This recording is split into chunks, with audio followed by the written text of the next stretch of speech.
ओह धीरे धीरे सोना धीरे धीरे काया थाई की जाथे जुन ओह काया तो बुढ़ाई जाथे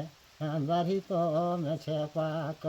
अथे रानी दाढ़ी तो मेछे पाक अथे एते सुंदर काया के गिन माटी में मिलाई देऊ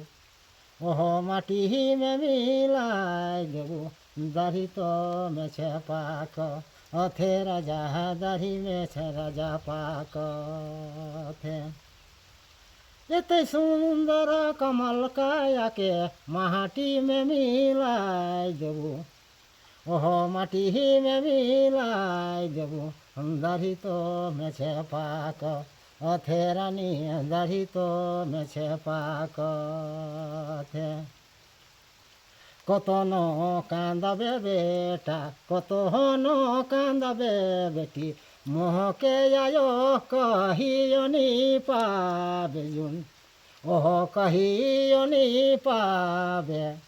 दाढ़ी तो मेछे पाक अथे रानी दाढ़ी तो मेछे पाक अथे हमारे मन के शरीर अर्थ के बताओ। ठीक है अर्थ कि ऐसे दाढ़ी में पाइप जाते और ऐसे समय धीरे धीरे ऐसे जाते और धीरे धीरे काया बुढ़ाते और ऐसे